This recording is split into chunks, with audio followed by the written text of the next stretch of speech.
88,000 संत ऋषि शौनकादियों के बीच में श्री सूत जी महाराज का आगमन होता है। नैमे से सूत मासीनम अभिवाद महामतिम कथामृत रसास्वाद कुशला शौनको ब्रवी। कैसे संत हैं, उन्हें क्या चाहिए? ऐसे नहीं है कि भूख के लिए कटोरा लेकर के घूमे इधर उधर गेट खटखटाएं कि हमें भिक्षा दे दो, नहीं। उनकी भूख क्या है, उन्हें तलाश किस वस्तु की रहती है? रसा स्वाद कुशला, माने जो हमेशा भगवत रस का पान करना चाहते हो। और बड़े कुशल माने बड़े प्रवीण हैं कथाओं में, हमेशा ही कथा के लिए इधर उधर ढूंढते रहते कथा कहाँ चल रही है, और हमें कथा का रसपान मिलना चाहिए। भोजन ना मिले तो जीवन चलेगा, लेकिन कथा नहीं मिली तो हमारा जीवन नष्ट हो जाएगा, ऐसा भाव।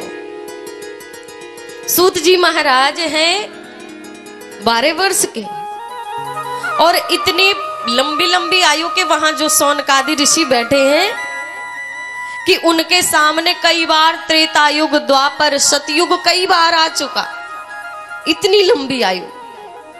लेकिन जब जैसे ही सूत जी महाराज का आगमन हुआ है और व्यास मंच पे बैठने जा रहे थे, तो सब जितने संत जन बैठे हैं सब देख करके खड़े हो गए। तो जो छोटे से सूत जी हैं वो कह रहे हैं कि आप सब इतनी लंबी लंबी आयु के, मेरे दादा परदादा सब बैठे हैं और मुझे देख करके खड़े हो रहे हैं, क्यों? मेरा इतना सम्मान, मुझे अच्छा नहीं लग रहा है, आप सब खड़े हो रहे हैं। तो उन शौनकादि ऋषियों ने कहा, धन वृद्धा बल वृद्धा आयु वृद्धा तथैव च ते सर्व ज्ञान वृद्धस्या किंकराशेष किंकरा।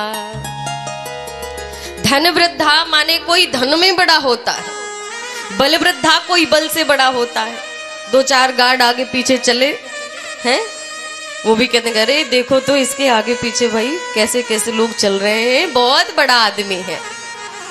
तो बल वृद्धा, आयु वृद्धा कोई आयु में भी बड़ा होता है, कोई धन में बड़ा, कोई बल से बड़ा, कोई आयु से बड़ा, कोई तो कद में भी बड़ा होता है, और किसी किसी को पद में भी बड़ा बना दिया जाता है। लेकिन ये सब बड़े बड़े नहीं है, असल में बड़ा कौन है? ते सर्व ज्ञान वृद्धस्या किंकराशेष किंकरा। जो ज्ञान में बड़ा है वही सबसे बड़ा है, और आप ज्ञान में हम सबसे ज्यादा बड़े हैं। हम सब बैठ करके कथा सुनेंगे और आप यहाँ पर कथा सुनाइए, हम सबको कथा सुनाइए। वो भी कैसी कथा? सूत जी विराजमान हुए व्यास गद्दी में और पूछने लगे कैसी कथा चाहिए भाई? बोले अज्ञान ध्वंस विध्वंसम कोटि सूर सम प्रभा सोतख्या ही कथा सारम मम कर्ण रसायनम। आप हमें कैसी कथा सुनाए, हम ये भी स्पष्ट किए दे रहे, हमें प्रपंच नहीं सुनना संसार का। आप स्वयं सूर्य के समान प्रकाशवान, सूर्य प्रकाश में प्रकाशित हैं और तेजवान हैं। आप ज्ञान में इतने बड़े हैं कि सूर्य नारायण की बराबरी कर सकते हो आप। फर्क इतना है कि वो संसार को प्रकाशित करते हैं और आप हम सब के मन को प्रकाशित करने वाले हैं। इसलिए कौन सी कथा? बोले हमें संसार की मनगढ़ंत कहानी नहीं सुननी, कोई किताबी बातें नहीं चाहिए। सब एकत्रित हुए हैं, क्या चाहिए? कोई ऐसी कथा सुनाइए, कथा सारम माने कथा का समस्त कथाओं का हमें सार सुना दीजिए। और उससे क्या लाभ होना चाहिए? बोले ऐसा आनंद आए कि मम कर्ण रसायनम, हमारे कानों को जड़ी बूटी मिल जाए, हमारे कानों को मानो रसायन पदार्थ, और जिस कानों के द्वारा जाके सीधे हृदय में बैठे तो हमारे मन को भी पवित्र कर दे। हमें कोई ऐसी आप कथा सुनाइए। सूत जी महाराज प्रसन्न हो गए। भाई संत क्या चाहते हैं कि संतों से सत्संग की बातें करे अगर कोई तो उन्हें अच्छा लगता है। अब ये नहीं कि आप पहुंच जाओ, बाबा जी हमारे बेटा की शादी नहीं हुई अभी तक, बहू तो आ गई है लेकिन अभी तक बेटा नहीं हुआ, थोड़ी सी ऐसा आशीर्वाद दीजिए कि हमारे बेटे की नौकरी लग जाए। याद रखना, चाहे कितने भी किसी भी बाबा जी के जाके पैरों में सिर पटक लेना, कितना भी, लेकिन कुछ होने वाला नहीं है। किसी के हाथ रखने से आपका भविष्य नहीं बदल जाएगा। जब तक आप समर्पण भाव से भगवान नाम जप नहीं करोगे, आपका कोई कुछ भी नहीं कर पाएगा। किसी से क्या आशीर्वाद लेकर के क्या करोगे? वो आशीर्वाद कभी आपके काम नहीं, जब तक आप समर्पण भगवान के शरण में नहीं जाओगे। जिस दिन भगवान के शरण में चले जाओगे, स्वतः संत आपको अपने आप ही आशीर्वाद देने पधारेंगे, आपको बुलाना नहीं पड़ेगा, फिर स्वयं में आशीर्वाद मिलने लग जाएगा। सूत जी महाराज कहते हैं, शौनकादि ऋषियों, काल ब्याल मुखाग्रास त्रास निर्णाश हेतवे श्रीमद्भागवतम शास्त्रम कलौकीरेण भाषितम। काल के ग्रास से यदि, कलयुग के प्रभाव से यदि बचना है तो आपके प्रश्न अनुसार मैं आपको कथा सुनाने जा रहा हूं। कौन सी कथा? श्रीमद्भागवतम शास्त्रम कलौकीरेण भाषितम। मैं श्रीमद्भागवत कथा तुम्हें सुनाने जा रहा हूं। सूत जी महाराज कहते हैं कि जो कथा मैं सुनाने जा रहा हूं उस कथा को इतना सरल ना समझना। उस कथा को ये नहीं समझना कि अरे हाँ होगी कोई कथा, होगा कोई पुराण, बाबा जी का काम है पढ़ना तो वो पढ़ के हमें सुना देंगे। बोले इस कथा को देवता भी तरसते हैं। प्रमाण दिया कि एक बार जब सुखदेव जी महाराज राजा परीक्षित को कथा सुना रहे थे, देवताओं ने सुना राजा परीक्षित को 7 दिन के अंदर मरने का श्राप लगा हुआ है। हमने सुना है कि बाबा सुखदेव जी कथा सुना रहे हैं, तो इन राधि देवताओं ने क्या किया कि सोने के कलश में अमृत भर करके लिया और पहुंचे वहीं पर जहां सुखदेव जी महाराज कथा सुना रहे थे, और जाकर के सबसे पहले यही बोल दिए कि हमसे अमृत लेकर के राजा परीक्षित को पिला दीजिए, और जो आप कथा सुना रहे हैं राजा परीक्षित को, वो कथा हमें, बदले में कथा हमें दे दीजिए, हमें श्रवण करा दीजिए। तो यहाँ पर सुखदेव जी महाराज ऐसी फटकार लगाते हैं देवताओं को, झाड़ के भगा दिया। अरे मूर्ख देवताओं, तुम अपनी आदतों से बाज नहीं आओगे, इतने ही चालू हो। अच्छा, एक श्रोता बनकर के आते और आप कहते कि हमें भी कृपा करिए कथा सुनाने की, तो मैं अवश्य सुनाता, लेकिन तुमने अदला बदली करने का प्रयास किया, वो भी किस चीज से? तुच्छ अमृत से। अरे जिसको पाने के लिए हम लोग क्या करते हैं, खीर बना के रखते हैं ना शरद पूर्णिमा की रात्रि में, शायद जरा सा छींटा पड़ जाए तो हम भी अमर हो जाए हैं। और उसी अमृत को सुखदेव जी महाराज ने कह दिया तुच्छ अमृत को यहां पर अदला बदली करने के लिए आए हो। मतलब अमृत छोटा है और हमारी भागवत जी बड़ी है, यही तो सिद्ध कर रहे हैं यहाँ सूत जी महाराज। क्वा सुधा क्वा कथा लोके, क्वा कांचा क्वा मणेर महान, ब्रह्मरा तो विचारेवं तदा देवांजः सहा। क्वा सुधा क्वा कथा लोके, सुधा माने अमृत, कहाँ तुम्हारा तुच्छ अमृत जिसको पीकर के अमर हो सकते हैं, लेकिन मुक्ति नहीं मिल सकती, मोक्ष को प्राप्त नहीं कर पाएंगे। अब अमर होकर के क्या करेंगे? क्या इस जीवन में कम सुख ले लिए जो अमर और होकर के घूमे? किसी एक से पूछ लो कि क्या तुम सुखी हो? अगर सच में वो कहेगा तो कभी ना कहेगा कि मैं सुखी हूं। कोई तन दुखी, कोई मन दुखी, कोई धन बिन रहते उदास, थोड़े थोड़े सब दुखी, सुखी राम के दास। अच्छा, गृहस्थियों से पूछो कि सुखी हो तो अब क्या कहें, मन की बात मन में ही है। आपसे क्या बताऊं, मुझसे बड़ा दुखी तो संसार में कोई नहीं है। लेकिन बाबा जोगियों से पूछो, हैं? उनके जीवन में दुख क्या है पता ही नहीं महाराज। दिन भर चिमटा बजाना, भगवान का भजन करते हैं, मस्ती में जीते हैं, ना तो घर की चिंता, ना बीबी, ना बच्चे। तो सुखी राम के दास, उन्होंने अपना जीवन समर्पण कर दिया भगवान के लिए। अब दुख काहे का? तो मतलब इस अमृत को क्या बताया? यहां तुलना कर दी एक कांच का टुकड़ा और एक मणि। मणि क्या है? बहुमूल्य मणि है हमारी भागवत जी, और एक छोटा सा कांच के टुकड़े के बराबर मानो अमृत। क्वा कांचा क्वा मणि महान। कहां कांच का टुकड़ा और कहां मणि, बहुमूल्य मणि जिसकी कोई कीमत ही नहीं लगा सकता। और उस मणि को पाने के लिए आप मानिए थोड़ी देर के लिए आप एक कांच का टुकड़ा लेकर के जाओ, जौहरी के पास जाओ और उससे कहो कि ये टुकड़ा ले लो और बदले में मुझे एक हीरा दे दो, तो क्या वो दे देगा? नहीं देगा ना। कहेगा तेरा दिमाग खराब हो गया, तूने ये भी नहीं समझा मन में कि तू कौन सी वस्तु लेकर के आया है मेरे पास बदला करने।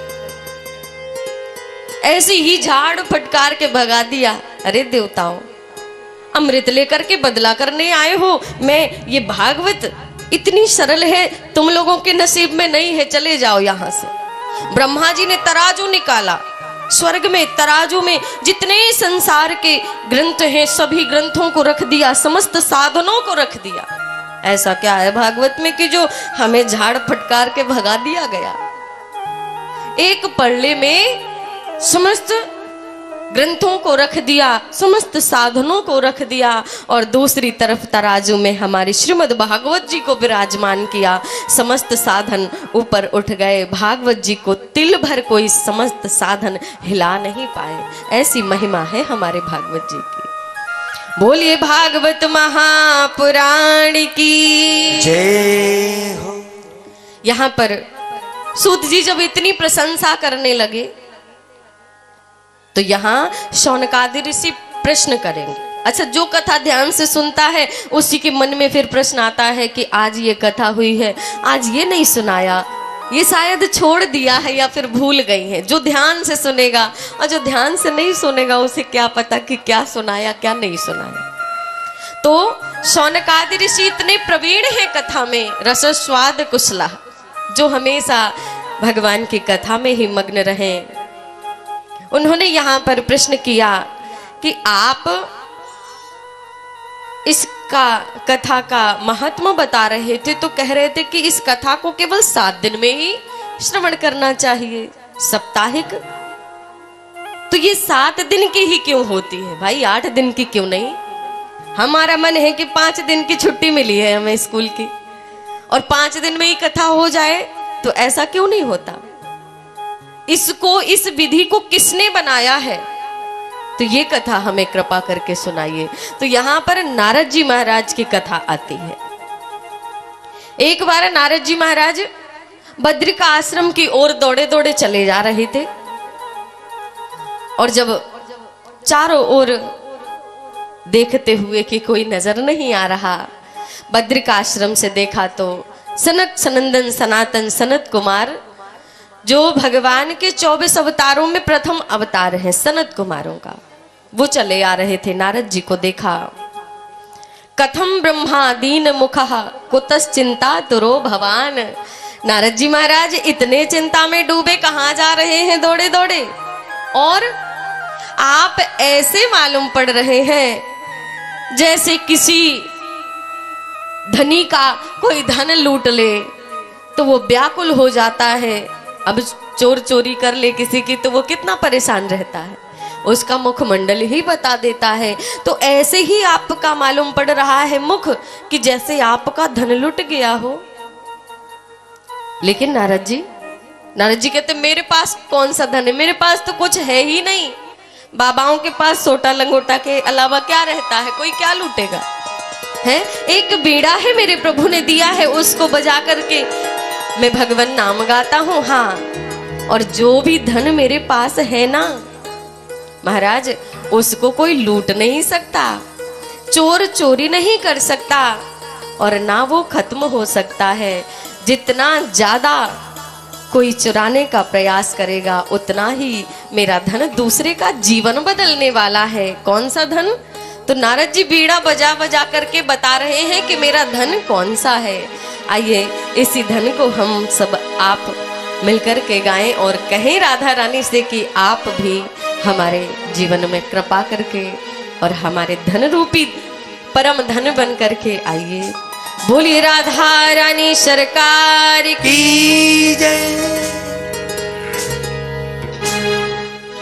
नाम महाधन है अपनों,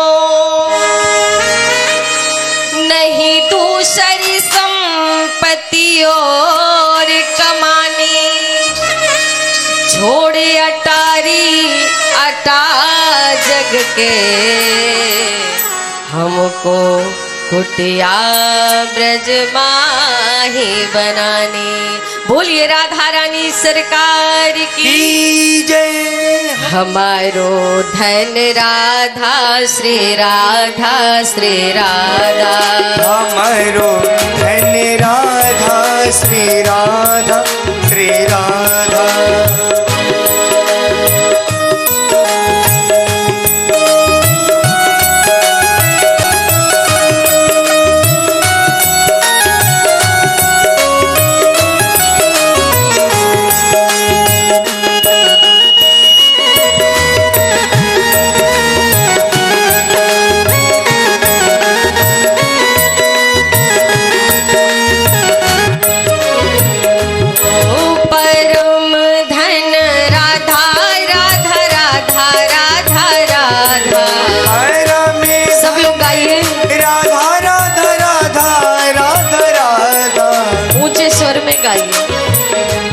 पैसा रुपया जेवर साथ जाने वाला नहीं है, असली धन यही है। जीवन धन राधा राधा राधा राधा राधा, जीवन धन राधा राधा राधा राधा राधा।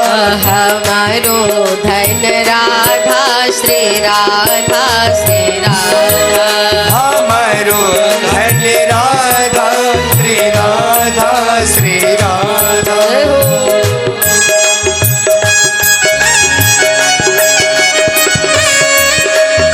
राधा रानी सरकार की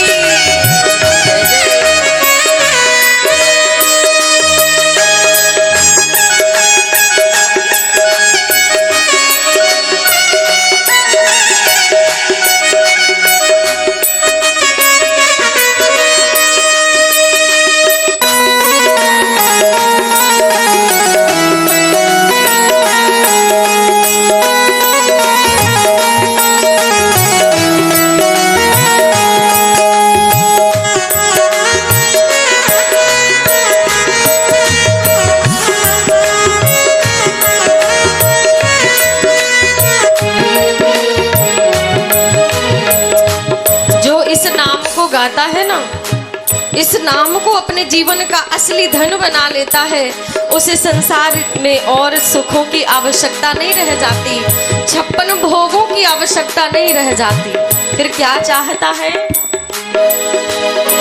टूक मिले रसिकों के सदा, और पीवन को यमुना जल पानी, हमें औरन की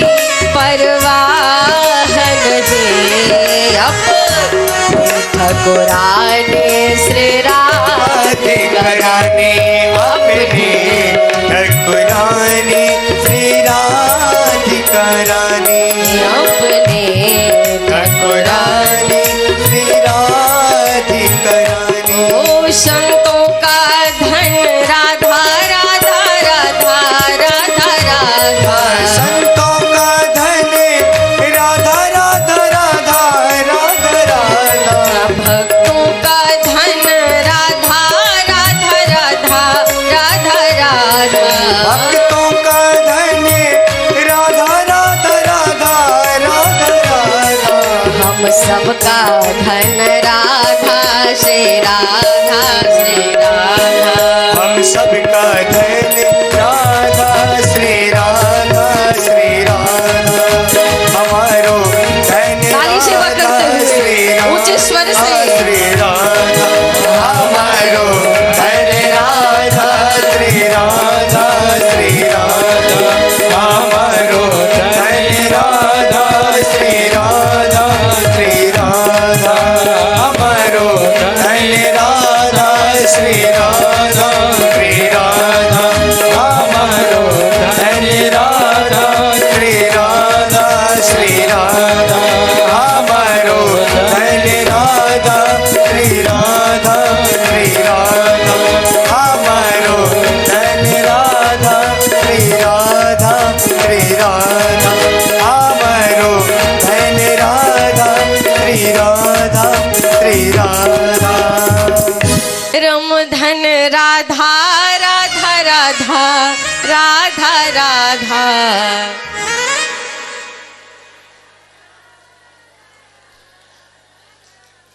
हमारो धन राधा श्री राधा श्री राधा।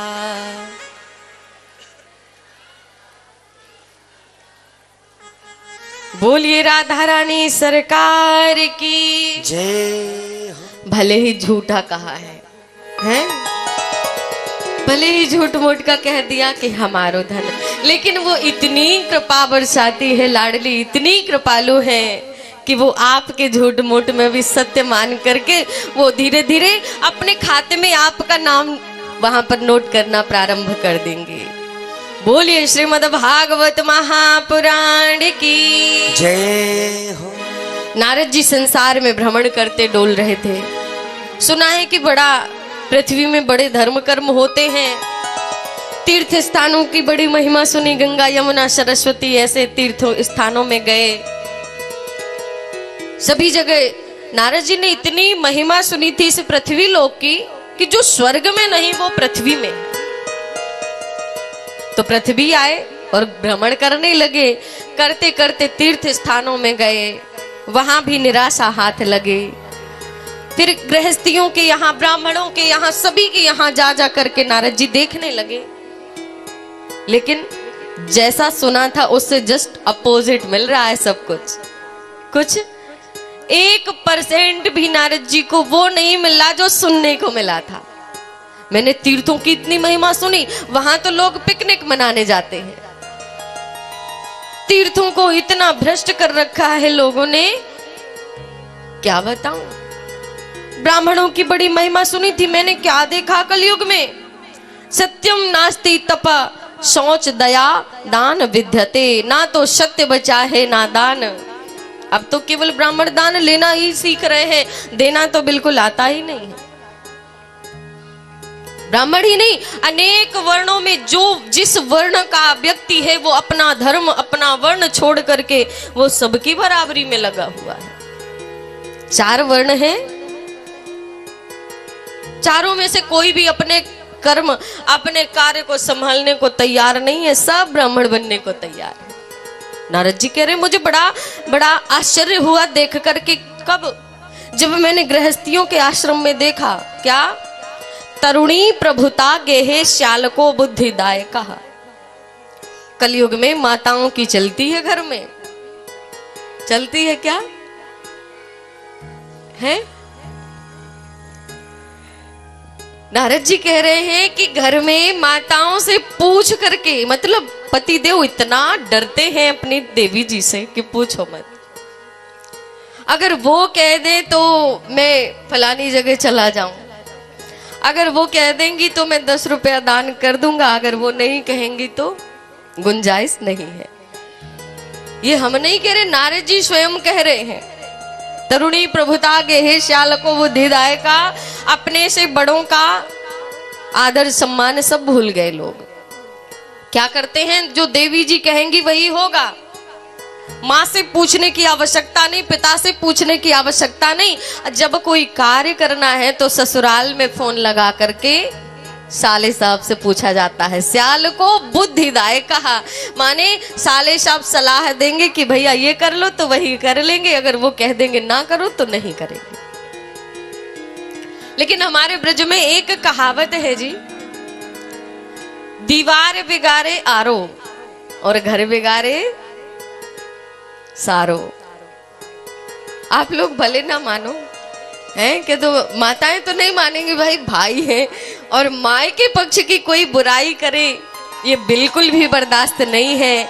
लेकिन हमारे ब्रज में कहा जाता है कि दीवार बनाई जाती है, जब सिंगल दीवार में ज्यादा अलमारियां कर देंगे आप तो वो कमजोर हो जाएगी, नींव कमजोर हो जाएगी तो वो जल्दी गिर जाएगी। ऐसे ही अगर अपने गृहस्थ आश्रम में आपने किसी और को प्रवेश दे दिया, आजकल इतने कम कम उम्र के रिश्ते, मतलब शादी जल्दी कर ली, अपनी मर्जी से शादी कर ली और 1-2 साल में रिश्ते खराब हो जाते हैं। बिना मर्जी से शादी भी की, मानो माता पिता ने संबंध किया, लेकिन उसके बाद भी हर समय बस फोन में लगे रहना, हर समय छोटी छोटी बातों को मायके तक पहुंचाना, ये सब रिश्ते बर्बादी के लक्षण हैं। और यही हो रहा है। नारद जी बिल्कुल सत्य कह रहे हैं। कलयुग की नारियां कैसी होंगी ये भी बता रहे हैं। आप लोगों के लिए थोड़ी है, आप लोग अपने पे ना लीजिएगा, ठीक है। ऊंची एड़ियों के बूट पावन में धारे हैं, पाउडर मले मुख में लगाते गुलम्मा है, मानो पान खा करके चलेंगे। चश्मा चखन में फ्रेंड संग जाती चले, निज हस्बैंड को बताती निकम्मा है। द्विज देह लागी विदेशी सभ्यता की हवा, होटलों में खड़ी खड़ी मारती हुक्मा है। आज देखो भारत की नारी सभ्यता की प्रतीक थी। भारत की नारियां कैसे कैसे ग्रंथों में गाई जाती थी, जैसे हमारी रानी लक्ष्मीबाई, हमारी माता अहिल्या, माता सती अनुसुईया, ये सब भारत में ही ऐसी नारियां पैदा हुई। तो लेकिन आज की नारियां कैसी हो रही हैं? द्विज द्वेह लागी विदेशी सभ्यता की हवा, और आज देखो भारत के नारी बनी मेमो की अम्मा है। सभी संस्कारों को भूल करके, सभी संस्कारों को छोड़ करके टीवी में जो चल रहा है हमें बस वही करना है। द्विज देह लागी विदेशी सभ्यता की हवा, ये हमारी सभ्यता थोड़ी है जो अब चल रहा है महाराज। पहनावा लो या कुछ भी, बातचीत करने का तरीका बदल गया है सबका। नारद जी कहते हैं मैं चलता जा रहा था, मैं और आगे बढ़ा। नारद जी मिले किसको? सनत कुमारों को। और ये सब कथा सनत कुमारों को नारद जी सुना रहे हैं, ध्यान दीजिएगा। उसके बाद में चलता चलता सीधे वृंदावन धाम पहुंचा। मुझे कहीं भी बिल्कुल शांति नहीं मिली मन को, मैं परेशान हो गया। सोच लिया कि अब इस पृथ्वी में लौट करके कभी नहीं आऊंगा। लेकिन जैसे ही मैं वृंदावन पहुंचा, मेरे मन को थोड़ा आनंद आने लगा, मन को शांति से मिलने लगी। और मैंने देखा कि यमुना नदी का किनारा है और यमुना नदी के किनारे पे एक स्त्री बैठ करके रो रही है, बहुत जोर जोर से रो रही है। तेजी तेजी से रो रही है, लेकिन कई स्त्रियां उसकी सेवा में है। कोई पंखा झल रही, कोई आंसू पोंछ रही, कोई जल पिला रही, कोई जल का छींटा भी दे रही, और उस स्त्री के गोद में 2 वृद्ध पुरुष लेटे हुए हैं।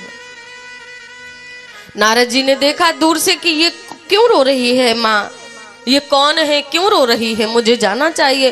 फिर सोचते हैं प्रिया चरित्रम देवम न जाने, भैया इनके स्वभाव को तो देवता भी नहीं पहचान पाए, मैं तो छोटा सा संत, कहीं कुछ बवाल में ना फंस जाऊं, इसलिए मुझे जाना चाहिए। नारद जी वहां से जाने लगे, तुरंत आवाज लगाई है उस माता ने जो रो रही थी ना, आवाज लगाती है, भो भो साधु क्षणम तिष्ठा मच्चिंतामपि नाशाय दर्शनम तव लोकस्य सर्वथागहरम परम। भो भो माने हे साधु रुक जाइए, अरे एक क्षण के लिए रुक जाइए, मेरी चिंता का विनाश करने वाले आप हैं, और मुझे पूरा विश्वास है कि आपका मुझे दर्शन हो गया, मैं अपना पूरा परिचय दूंगी, पर आप जाइए नहीं मुझे इस प्रकार से छोड़ करके। क्योंकि जिस दिन संत का दर्शन हो जाए उस दिन विश्वास हो जाता है कि अब तैयार हो जाओ, संत दर्शन हुआ, भगवत दर्शन भी अवश्य होगा।